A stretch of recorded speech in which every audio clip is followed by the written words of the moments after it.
First of all, I think your analysis was very straight line. History doesn't run in a straight line. Kid, you cannot tell your neighbor he is stealing ducks when you are stealing funds. As High Commissioner, I was wrong. As Charandas Prasad, I reacted naturally how any person would have. I did not come here for that kind of abuse. I did not come here for that kind of abuse. If you're going to go down that road, I'll walk off. But it's all okay once they're talking. If they were talking, I could not have been here today. You got ADHD. I got nothing. Calm down. I think I've done enough in terms of taking our team out of trouble from losing. Come on, Lou Taylor. You got screwed. I'm reading the script now, and the first person that comes to my mind to play a detective, Yes, but okay, an he's good. erratic Michael detective is Michael Rodriguez. Why an African slap an Indian? Why a man and slap a woman? Look, girl, how you deal with that? You deal with that. We must encourage platforms like this because it brings together different people and allows for discussions to take place in our country on a multiplicity of fundamental issues. Kingdom, you apologizing for something you think I did is wrong.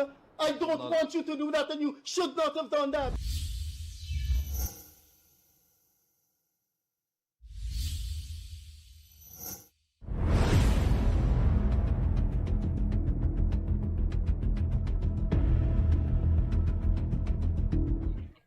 Hi there. Welcome to the Freddie Kissoon Show with Co-Host Akash Persaud. Mr. Persaud was unable to make it. Tonight we have a guest who's only appeared once on this program. That was last Wednesday. He was part of the panel on Emancipation Day, and he said some interesting things about the APNU AFC government that have not been said before. Our guest this evening was a foundation member of the AFC, served as a parliamentarian for the AFC, and worked with the APAFC government. If you looked at our program last Wednesday, you would have seen him. Trevor Williams is our guest. We are now having a one-on-one with him in which he would adumbrate, elaborate, and analyze his politics, beginning from the time he started with the AFC to the time that he left the AFC. And I would assume that would be shortly after 2020. We will add to Guyana's historiography, which is the main purpose of this program, in that things that should go into the history books we anticipate will be said this evening. Trevor, thanks for being with here. I did enjoy your contribution to our program last Wednesday on the emancipation. Let me start by a remembrance, a memory of the 2015 election. I had spoken in Berbice and I came down very late, nearing 1 a.m. in the morning. And we touched down at the AFC head office.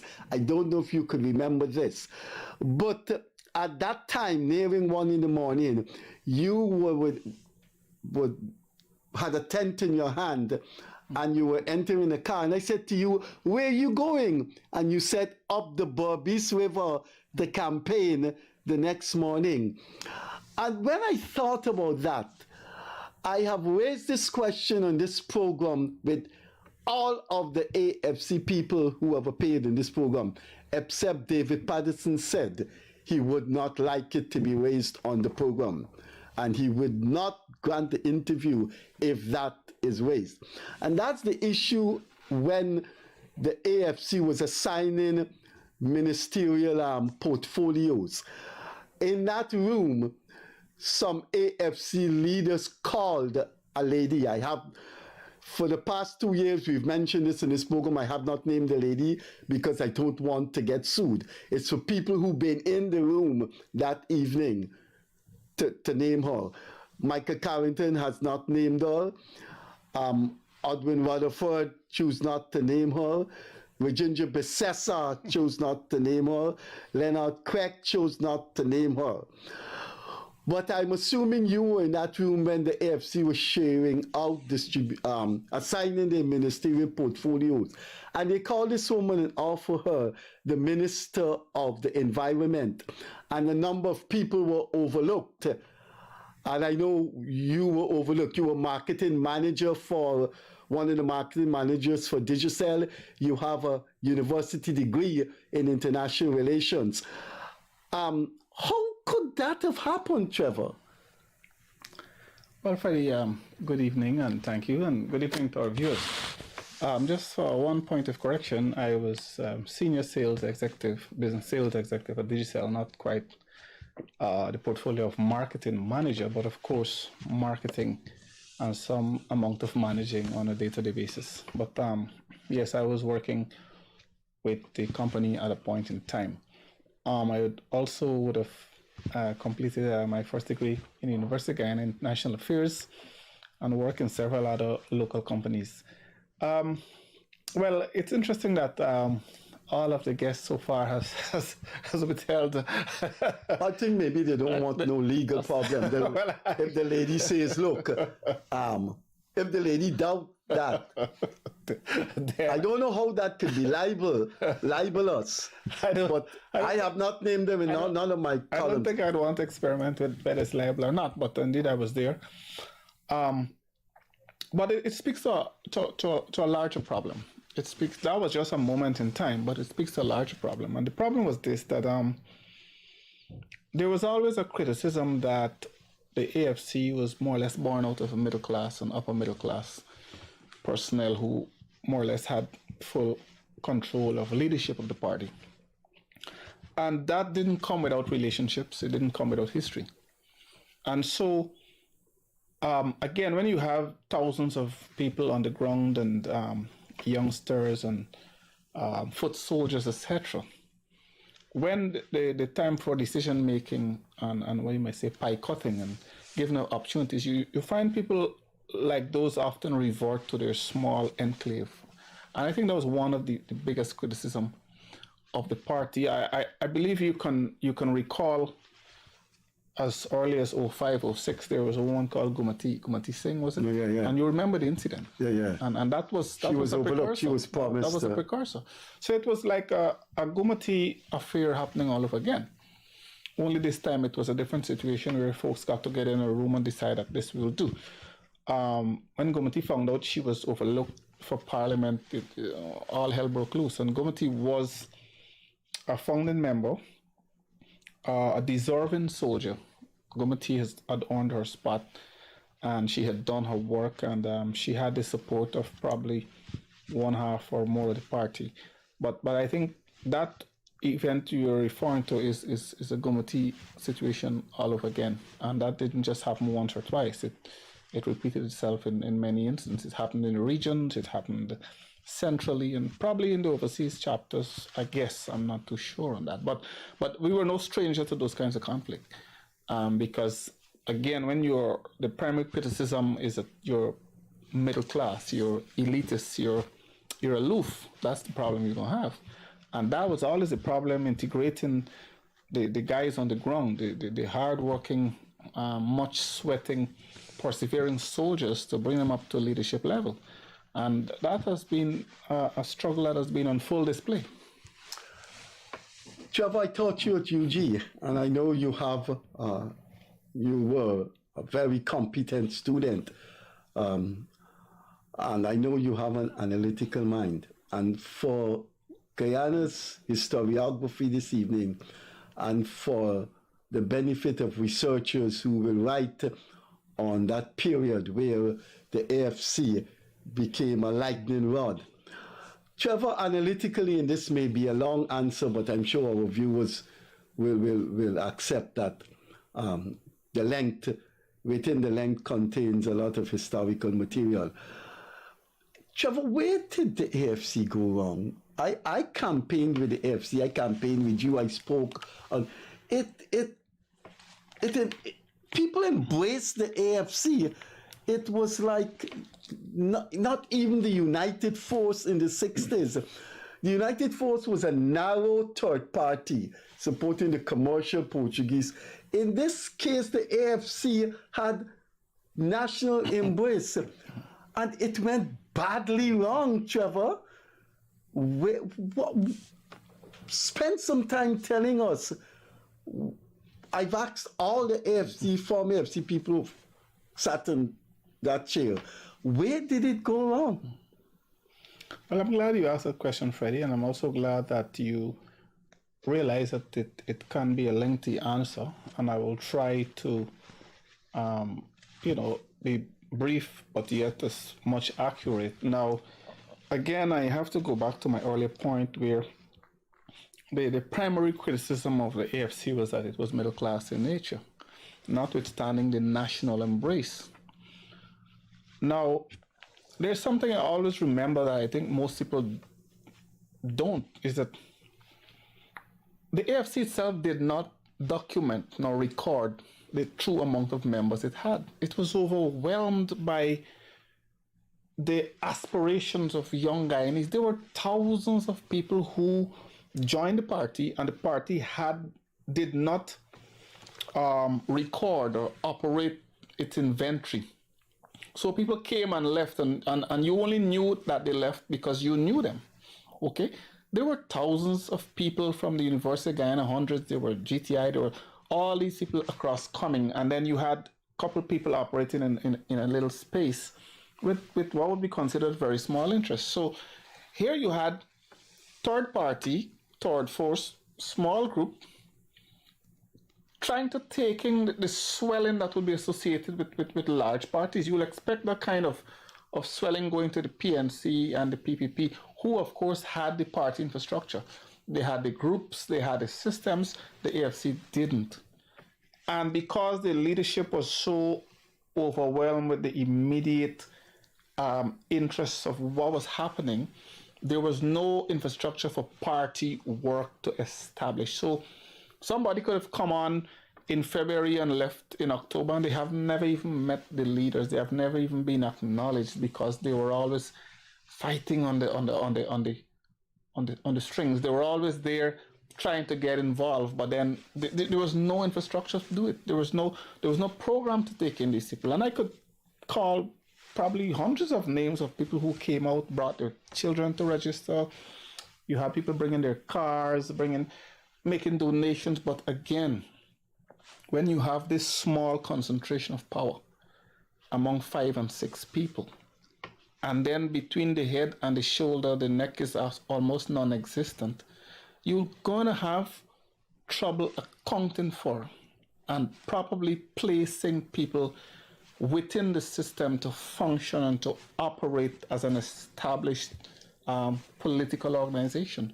And so one may still want to ask the question, was it really a political party in its true sense, or was it a movement that operated effectively at elections in election cycle? Because if you take away the election cycle, you will have trouble to find the real growth and the establishment of a political regime thereon between electoral cycles. You're going to have that trouble.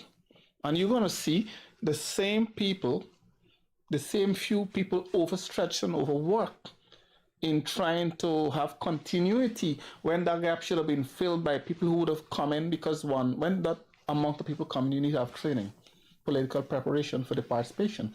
And when you don't focus on that, you'll go right back to the initial criticism that you're elitist and you're not really there for political empowerment, but you're probably there to seize power. And those discussions will still go on, because I think there was a bad miss. So as for where it went wrong, initially I would say the failure to establish itself as a long-term legitimate political entity, that was clearly missing. That's the first problem. The second problem, you had early factions. You had people who supported Ramjatan versus people who supported Trotman. Now, such fights, even established parties cannot bear the weight of those kinds of political struggle. Cannot. It will destroy them. Much more a party that is now trying to form roots and to to get itself organized, when you have to now battle factions and you could say cliques, etc., right? They will stymie progress and frustrate growth. And if you have a true analysis of the formative years, you'd realize that much more could have been done and achieved, but then you had these fights. You had the diaspora fighting. Who wants to be president? Who should be president? Who should not be president? You had all those things playing out between and among members. And then that would flick right back into a sort of a racial context where they clash now, because remember, people view the PPP as pro or most East Indian party led. They view the PNC as the dominant black party. So here you had a serious experiment with large numbers of East Indians and large numbers of Africans, Armenians coming into this melting pot in a quick time. You got to prepare for an election. You got to behave like a party. You got to administrate yourself like a party. And there was an absence of a body of political work.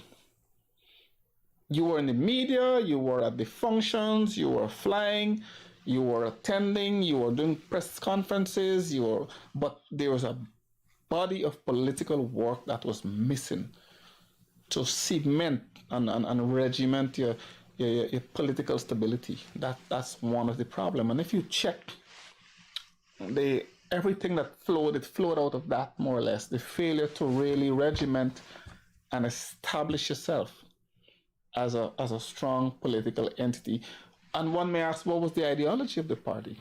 Or was the party social? Was it free market? Was it mixed? What was it working class? What was the identifying group? That too was often questionable. It seemed like based on who the leader was at the particular time. And when you have those amount of inconsistencies in a new entity, notwithstanding you're up against two major established and decades-old political fortress, you're going to have problems. You're going to have serious problems. And that's pre-coalition. We haven't gone to coalition as yet. That's just pre-coalition. But then you go to coalition and you take that with you. Because in any relationship, partnership, marriage, you take who you are with you in the union. So that's just pre-coalition. So there was a big failure to really sit down and to settle down. And you'll recall there were guys like Gerhard Ramsarup. There are so many names of competent people that could have been there for the long-term effective political activities of the party.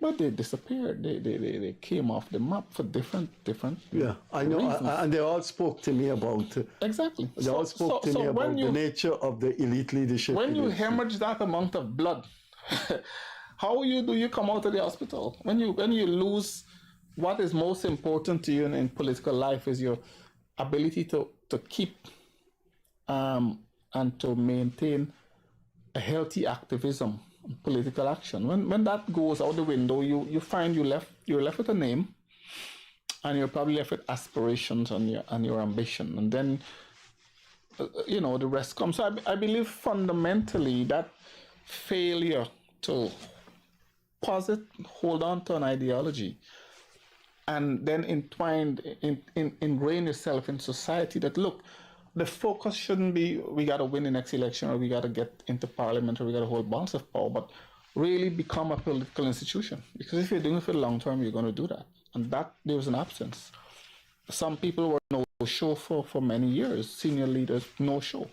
And then this so-called second authority have to carry the blunt of the assault in battle. And my friend Leonard Craig likes to say, and he's right, that the AFC was the only army that left its soldiers to bleed in battle and abandon them. I've heard that from Ginger Gerhardt, Ginger Besessa, Leonard Trevor Craig. Williams. I've heard that from you. We're speaking because we were a part of it. Trevor, let's get into intellectualism. Let's get into political analysis of the complex type. And you're capable of that.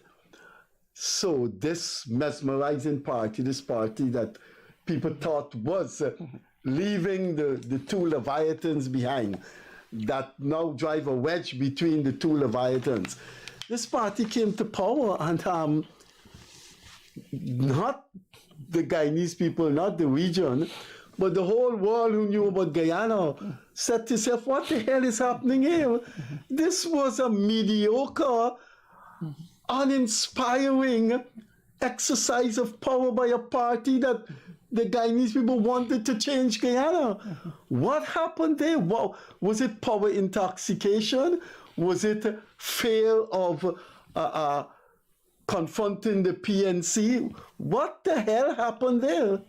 And then when you finish with that, I'm going to give you specific instances of AFC falling down in government and ask for your response. But first, in a holistic way, what did the AFC do in power? They said they would never join with the PNC, they become dead meat. Did they become dead meat while in power? Well, of course, and that dead meat comment was a tribute to Mr. Ramjatan, and I think in that occasion, and probably others, Mr. Ramchan spoke very prematurely on issues. But you can only fight in any battle, you can only fight as good as you're prepared. You can have the greatest ambition and aspiration, but it comes down to your preparation. They often say a chain is as strong as its weakest link. Now, there was the aspiration, there were the plans, there was the dreams, but there was a problem with the preparation for the work of government. In government, you had the PNC sitting out for 20-something years, and the AFC coming up quickly, joining forces. 2011, there was a minority government of the PPC. 2015 into government, and the problems started. But the problem started from the union, the Commingsburg Accord, with what type of agreements are you going with? And you can still see some of that playing out today in different pressures as who get what and who shouldn't have what. And I believe those years from 2015 to 2020 was really years to concentrate on executing good governance, and at the same time not neglecting who you are as a party. And remember that's what got you there, because you're there for 5 years. And if you forget those who took you, if you neglected, if you never visited the constituencies, if you never stayed in touch, if the constituency need doesn't go into your policy or your budget, you're going to have problems. And again, we come back to elitism, middle class, people stepping on others to really get there. And so you go into government and then you shut the door on what brought you into government.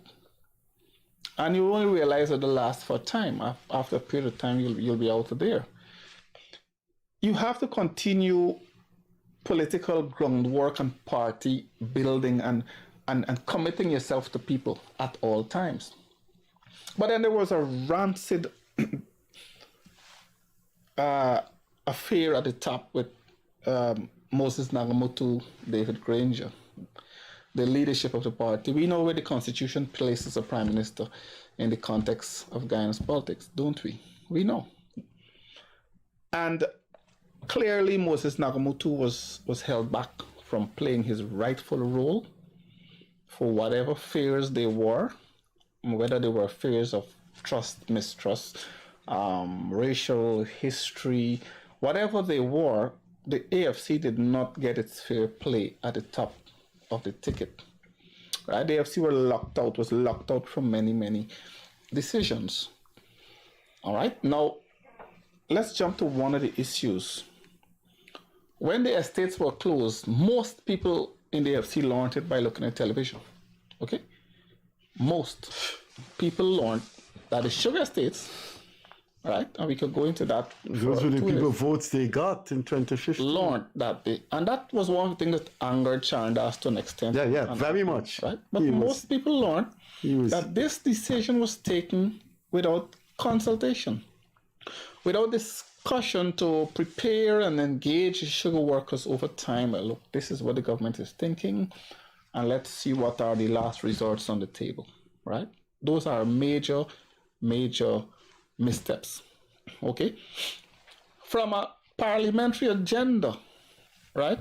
The AFC was not, I would say, substantial player in the determination of the parliamentary agenda. Now, how can you be a political party and you're just going to parliament to only support what your coalition partners bring? And of course, they have a right to bring, but then you have a right to have your constituencies and your interests to be heard. Let's go to one issue of discrimination.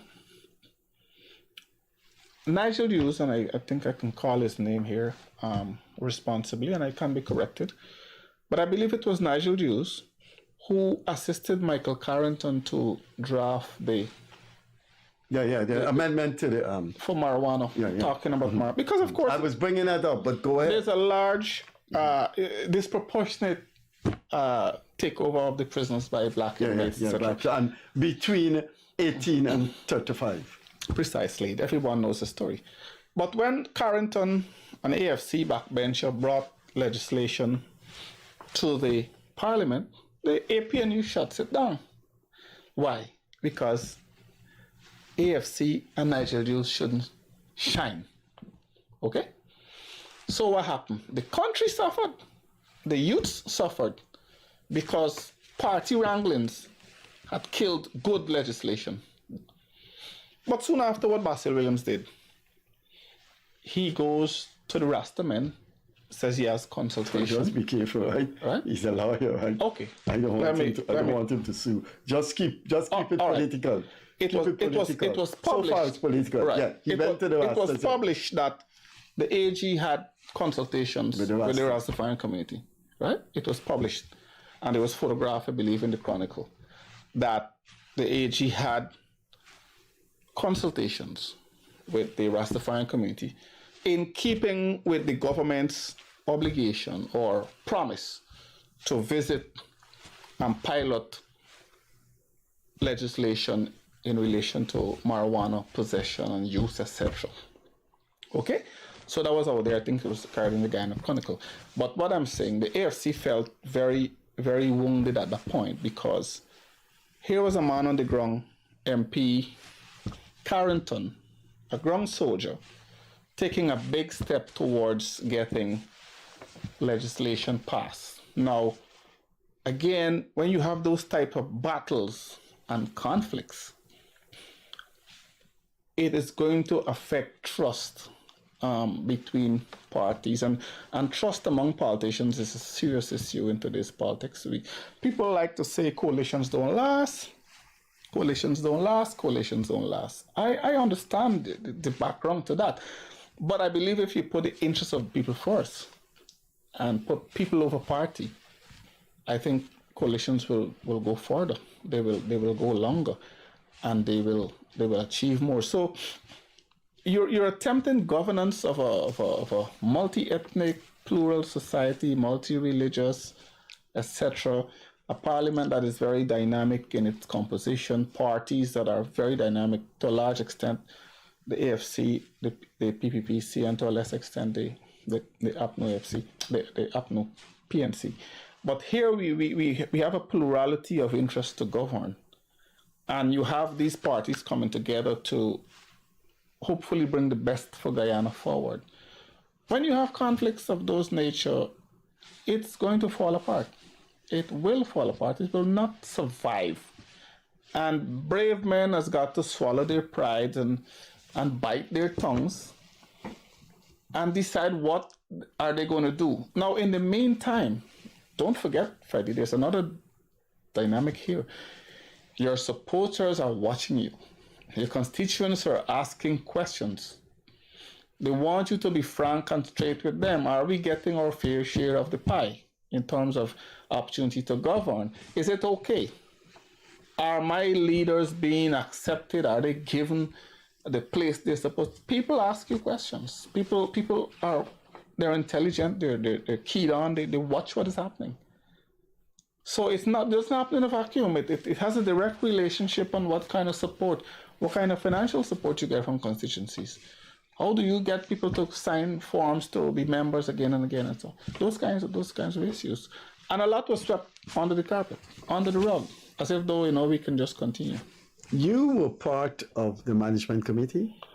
At some point, yes. Okay, you were part of the management committee. You were also part of the executive. You had some strong second-tier leaders who were good people that could have done good in government. I can just call them Michael Carrington, Ginger Bissessar, Leonard Craig, Trevor Williams, Marlon Williams, Edwin Rutherford.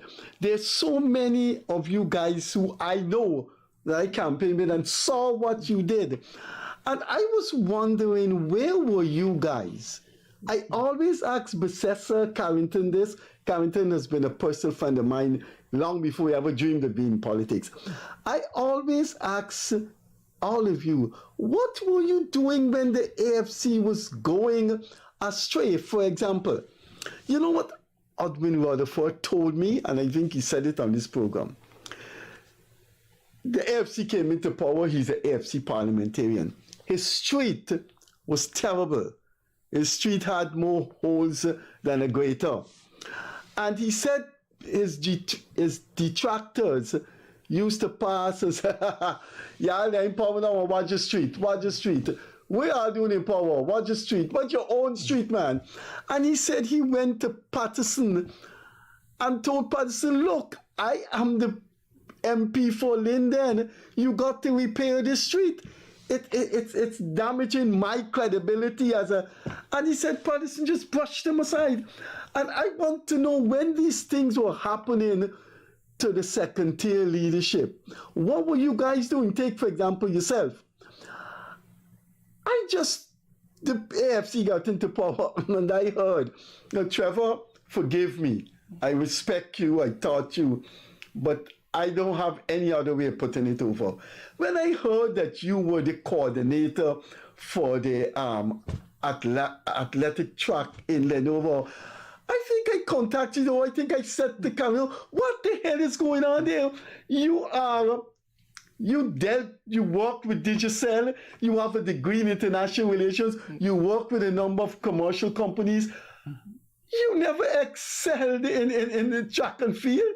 What Marlon Williams told me, there was a vacancy for a CEO at Guyanese. He said he asked, he was brushed aside. What were you guys, why didn't you guys overthrow the AFC leadership? Seeing that they have gone in such a degenerate direction. What were you doing in Lenora, going Bora and Cabbage and Lenora track there? Greens is a good thing, eh? So, look, it points to a bigger problem within the entire system that was at work. You had people from overseas who'd left Guyana for many, many years and never came back. They came back and they got jobs. They got high-profile jobs. You had people that persons never... Over above those people who campaign. Of course, in both parties. Wow. You had people who was unknown and they were announced as minister. There's one popular example. Unknown. Surprise over Jones, over myself, over so many others. Again, I have to tell you that I'm glad I started from the point of view of elitism and that upper middle class sort of behavior, because when you look at everything in hindsight and context, you can actually see a road back to the thought process of people.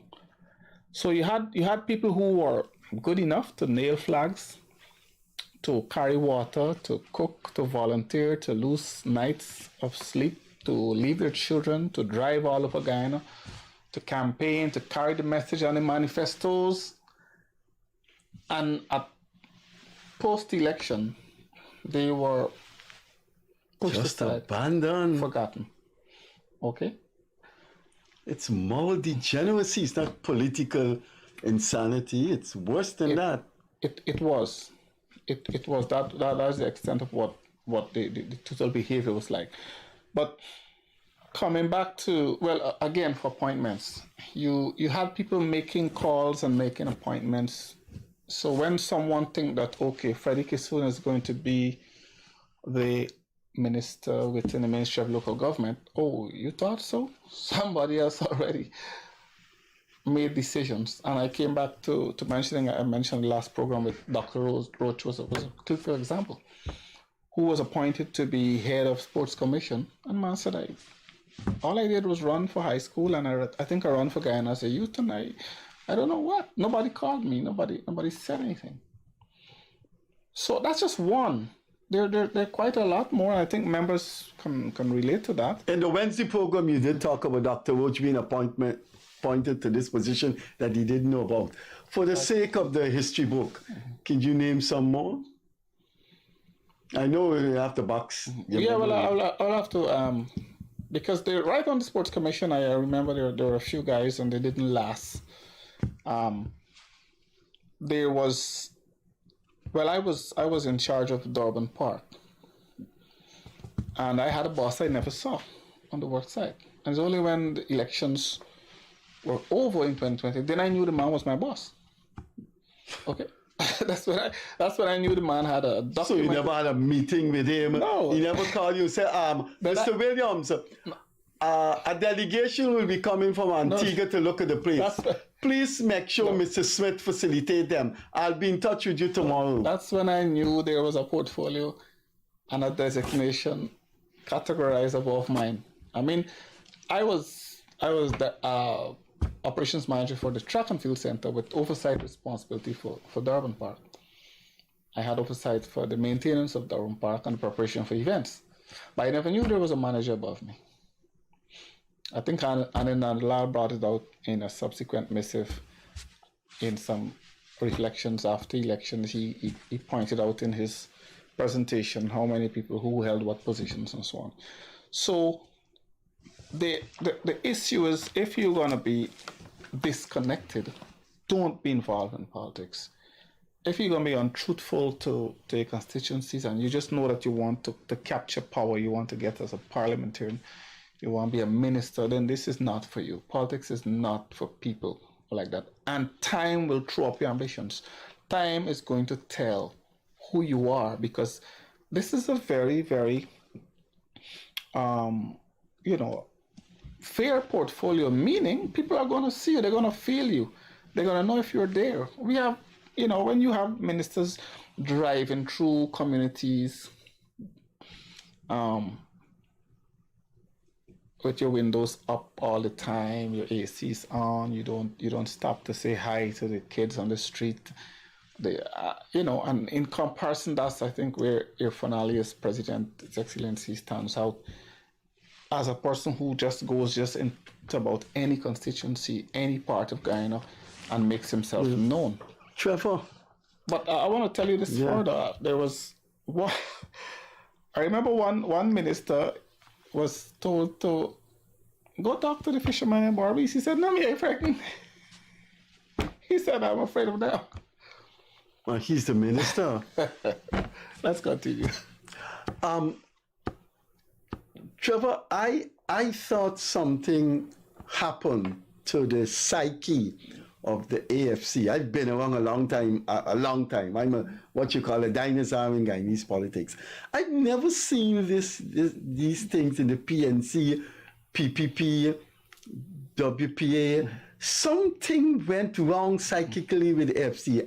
I'm going to give you some examples. I think my activism in Guyana helped to win votes for the AFC. I mean, I was so persecuted. Eugene's thing, the true thing in me, I got locked up for a traffic offense. And I campaigned for the AFC. And I tell you what, Trevor, Leonard Craig was my friend. Long ago, I taught him at UG. And he was working with Kemach Ramjatan as the aide to the Minister of Public Security. And I was going up to see him, and Kemach Ramjatan drove in, and when he saw me, he just said to me, you getting through? And I said, yes. And he just, do you know, Trevor, any PPP minister that I would have been critical of in my columns, if they saw me in the ministry, they would say, Freddie, what you doing here? But come, we got gaff, man. I was one of the most high-profile critic of the PPP and campaign for the FC. And Ramjatan just said to me, you getting through? Michael Carrington put onto the AFC Management Committee agenda compensation for me. I was dismissed from UG arbitrarily. And same time, there was this guy who was dismissed at New Building Society, Arjun. So that case came up where Arjun should be compensated, and Trevor Monroe, Michael Carrington said, well, what about Freddie? And brought up Freddie case where the ombudsman said he was wrongly dismissed. And Carrington said not one person around the table murmured or said anything, and they moved on to the next agenda. What kind of people the AFC became after 2015? This has no parallel, perhaps, in modern politics. That is precisely true. The PPP ministers, MPs, political activists are very trained in bottom house politics. They are accountable. They go to the communities, they go to the events, they play their part. I believe at one time, and I could be wrong, the PPP was mentioned to be one of the foremost political entities in this hemisphere. And I could understand that given the diversity in Guyana and South America, that you couldn't name a more superior political machinery than the Dragons PPP. But I said I stand to be corrected, but I've heard that discourse from time to time. And, you know, if you are not going to serve people and spend time knowing their interests and advocating, don't be involved in politics. It seemed that to us at the point when AFC into power, and to a less extent some members of APNU, it's like, okay, that's it. We've reached, we've achieved. We are here, and that is it. And that's the problem. You don't last when you do that. You go to the parliament to view the debates, to support your leaders and your ministers, and you're not even acknowledged. But somebody from the PP will shout across and say, hey, what's up, bro? What's up, Bond? What's up, Williams? What's up, George? Have a conversation too. Recognizing that you're political activists in the space, whether present and past, and you have mutual respect, etc., etc. We could go into a very long discourse about accessibility. When you call people's phones, they're not there. They're not there to take the call. They don't have the time to spend. If the AFC will ever come back in the society to be effective, if it will ever do that and make marginal gains, then a whole new culture of behavior has got to. There got to be a rebirth, totally, complete rebirth, and a reversal on certain approaches and dropping and shedding that whole period of what I call real political internal failure, which of course, is well known and well documented. So going back to the Freddie Kissoon issue, there were many others who were awaiting justice, and who best to give a fair verdict than somebody who struggle alongside you politically, understand your cause. It wasn't unreasonable to say, look into Freddie Kissoon's issue, or whoever else was wrongly or badly handled by the state, whatever. It was not immoral to do, but yet people didn't want to do it. But there are other issues being looked after. There are other people and their cases that you probably didn't even know about. So the Hamilton Green pension bill. Look at that. Look at that. That caused real chaos in this nation. But then look at the salary increases of MPs and ministers immediately, parliamentarian salary increases, as against other issues that are real priority. in our early program, the program last my Wednesday. friend Bond tried to take over, politicize, and capture the audience, whatever his intent. He said you got Right. your fair share from the I've AFC. never had a grudge or grumble about what people specifically didn't have. My issue is how you treat with your assets, your valued assets in politics. People who go out there and you could say for less undesirably, but take a bullet for you. Lose their time and their family and put everything on the table, and then they have to walk away, feeling that we've made the wrong decision. And that list was extensively long for a small party, and it continues today. People are still walking off and leaving, whether they want to join other political forces or just say, God, that's it. I've done my part. But in the context of us helping to make this country better, then the party can only deliver from what it is internally, and that is our problem. That was our problem. So the list of neglect and overlook and cursory glancing at people and their need, that was fundamentally a bad thing to do, and unfortunately quite permanent within the psychology of leadership. As they drifted and they were losing support, I think there was a conscious acceptance on their part that this thing was going to drift. So I think in early 2018, they called a retreat to look at what they were doing in power, a special retreat at the Arthur Chung International Convention Center. I don't know if you were there. And then I think the definitive agenda on that retreat was too much power in the hands of the Minister of the Presidency. They wanted the large portfolio of Harmon to be cut down. And it ended in chaos because the very day after the retreat was over, Nigel Hughes resigned as chairman. Were you there? I was, and at such event, I would have been active and very much a participant.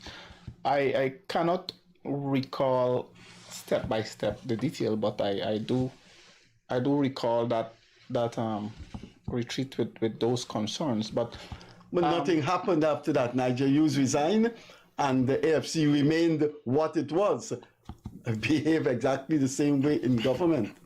Well, the bigger problem, Freddie, is that the AFC just couldn't speak to the PNC from its heart. The AFC couldn't sit in a closed room and say, "Hey, let's finish this matter." But you get the impression the leaders would leave to say that they'll undertake to do it, and it was never really done. I don't know what was the issue, but they never really ventilated the concerns of membership. Members had a lot of concerns about what happened with them after the election, where they would function, etc. And those things were never, at least not in a large scale, maybe 1 and 2 happened, but the frustrations of the members were that we're not heard, and these guys rolling you over, man. All over the country was being taught. Right, you ain't got scrotums, you got testicles. What is this about? And but they continue to govern. But remember, when something is boiling, it comes up at some point. So you continue to govern as if there is not a problem, and then you get to a real problem. And Moses took it, and he stayed very quiet for whatever reasons. Have you read his autobiography? I wouldn't read it either. You wouldn't read it? No, I didn't read it. I don't want to. But you wouldn't want to read it. Not at it's quite sad how he was overlooked. Because I know a lot of what would be inside. I listened to persons who read it, including yourself, partially, and I saw the legitimate criticisms and concerns. But I wouldn't want to burden myself, but I know pretty much a lot of what. No, you should read it. I'll probably be advised. It's sad. It's about the tragedy. It's about Moses But he Nagamutu's didn't speak then. tragic life. I mean, that throughout the book, Yes. the guy is saying, I am this. I stood for this. I believe in this. I told the PPP what I am. I told the PPP, this is me. I stand for principles. I stand on the side of people, and I couldn't stand what you guys were doing. And in the autobiography, he wrote about the very things that he accused the PPP leadership of doing, the PNC was doing to him as prime minister. Yes. And I said, this guy, but the book is contradictory, but that is one good part of the book, in that you can throw that at the AFC and say, look what your own prime minister was saying.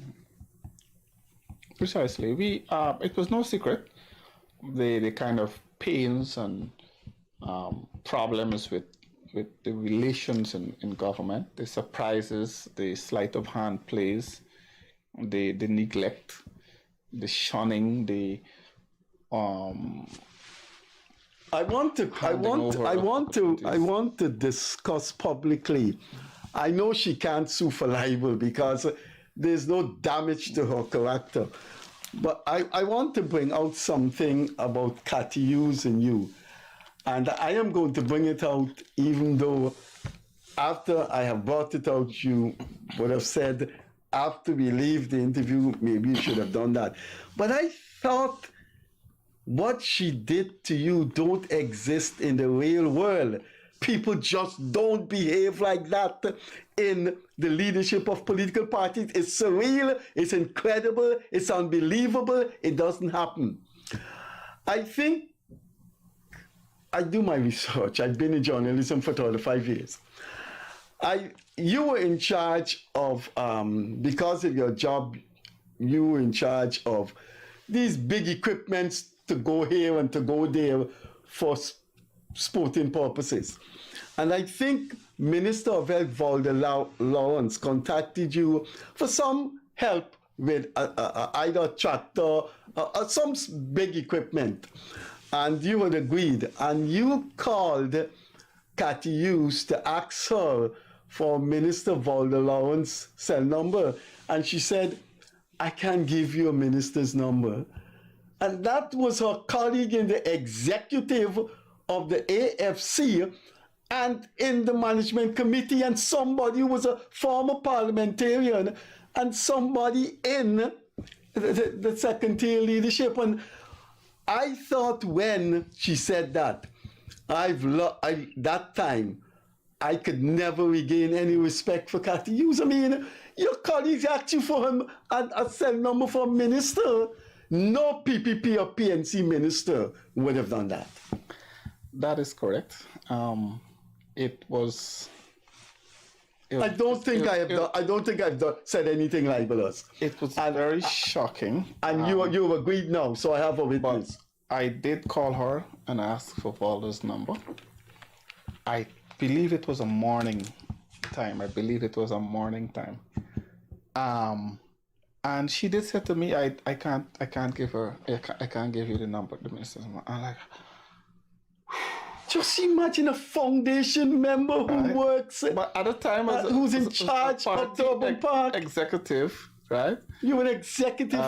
Working in the Oh my God, I don't know. We've ever brought this out publicly. Now we've brought this out publicly. I can't be sued because you've acknowledged it. Sitting on boards. What is, what venture, what kind of people Guyana and produce in the AFC? That was pretty, wow. Yeah, it had to be mentally destabilizing. You were a big name in the AFC at that time, man. And she cannot give you not a close friend of hers number, a minister from the PNC number. Not just minister, but if Cathy Hughes is listening to this program, government, please apologize belatedly to Trevor Williams, Miss Catherine Hughes. If you're listening to this, what you did was completely unacceptable in human behavior. Mr. Williams has described it. Please do the decent thing and apologize to Trevor Williams. Trevor, our time is going. I want you to identify some areas in the AFC exercise of power 2015-2020 in which you, in your own corner, in a quiet corner, your veranda or your bedroom, said, no, this is what we have become. Could you anything that lacerated your psyche? You said, look, we're going down. This is not what. Well, it wasn't just 2015 to 2020, but I did point out that from the beginning, there's a saying that you can't go wrong when you start. You can't go right when you start wrong. And communication has always been a fundamental issue. And the respect for, or the appreciation that activists will contact you. People will reach out to you. And you as a leader have obligations. And so when you go about the constituencies and the communities and you get all this negative energy, the people not answer my phone, I applied for house lot, I can't get it, I try to talk to this person, and they come in my bottom house before elections and they swinging the hammer, and now they won't hear from me, these kind of things. I think the compiling the frustrations of the masses, it really haunts you as a politician who are active, because the point at the end of the day, solutions is likely if you can have contact and communication. And when you feel shut out, when members feel shut out, then it really carries a serious scar on your ability to be effective. So I think things just repeated themselves generally, and they resulted in one or the other. But the genesis of it was really, do we have enough people that truly and genuinely care? Now, I'm going to say this to you in credit to Mr. Ramjatan. He demonstrated grassroots mobilization. He kept going. He did the most meetings as a coalition minister. He probably did more meetings than the entire parliamentary team combined. He was just out there, whether fishermen, farmers, he was in the bottom house, he was a bottom house specialist. But it shows that where he came from, that was in him. So Comrade Ramjatan was out there fighting a lot, even though alone, but he was racking up meetings after meetings. He was trying, he was going, but that was not the posture of the entire body politic. It wasn't. It was lacking seriously. You had people who didn't cross into other constituencies because they're just afraid. They didn't know how to operate. They didn't know how to go between these people. I'm talking here strictly ethnic lines. And Ramjatan went as much as he can. And that became a problem when you see there was limited visibility, limited approach, kind of pulling back of aggressively going forward to talk to people. But then what are you going to talk to them about? They have a whole list of complaints and they have a whole lot of regrets, etc., etc. So failure starts from within, Freddie. Failure starts from within. If you're very wrong inside, very soon, just over time, it's going to be known. And like I said on the last program, if I'm to sit here and to say that supporters were not bitter, resentful, I'd be lying. People fed up. A lot of people said they're not going to vote. A lot of Afro-Guyanese have said they didn't see the point. They felt let down. Now, what do you say? Do you go back to them and try to get their forgiveness and build, or do you hide that as if it doesn't exist, and then you demonize somebody like a Trevor Williams who was bold enough to say, hey, this is what we found, this is what. Now let me jump in another box here, and the public should decide on this. After the defeat of 2020, there was not one meeting between coalition parties, at least with the AFC and APNO. I don't know if APNO itself had it, to say, hey, let's sit down and analyze what went wrong in this election. What did we do wrong? Where did we misstep? Where did we go wrong? Now, as a person who's responsible for activism and political work, you want to have the conversation because you have to report to the masses, well, why this or why that didn't happen. So there's so much things that could be discussed, could be analyzed. And my thing is that if anyone wants to be in active politics and serious politics, they have to take a deep look within themselves to see if they have the time to really care about people and their needs.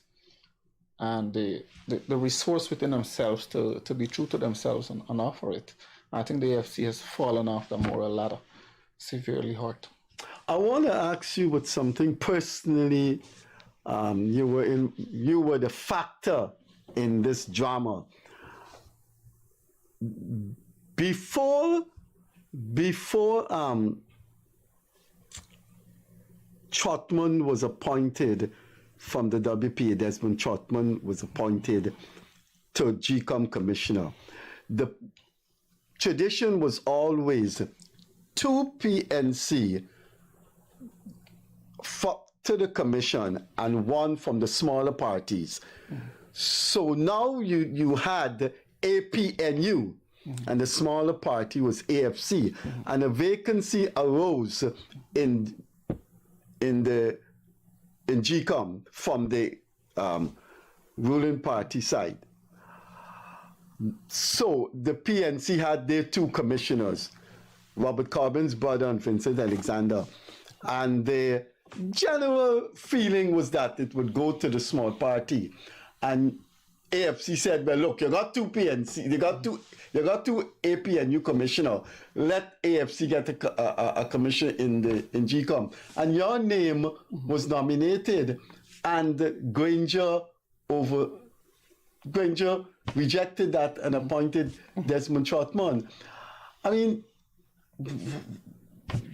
it had to be Pearson that your party just stood there and accepted that. Didn't they fight for anything, man? Well, that's just one more of many examples where such bad and misconduct had occurred. Now, it's not just that you rejected the name of Trevor Williams, because you didn't say, well, okay, you know what, I want another AFC nominee. You rejected the selection of the AFC. Okay, it wasn't just that, okay, it's Trevor Williams, okay, I don't like this name as president. I don't know who would have given him that sole inherent right to do that. But then Trevor's a coalition. Exactly. He hasn't got that right. Precisely. But then it's a party's nominee, is the party's selected representative fully backed. And then you, not just that you reject the name, but you went on your own terms and time and you appointed, and they only learn about the appointment when it came out in the press. That's just one of a number of incidences. Even with the appointment of junior ministers, we had a problem. It felt as if there was no need for consultation, and maybe from the Commersborg agreement, the AFC had enough, etc., etc. So you had a lot of people who were looking at that and saying, boy, oh boy, this is not going to end well. And so said, so done.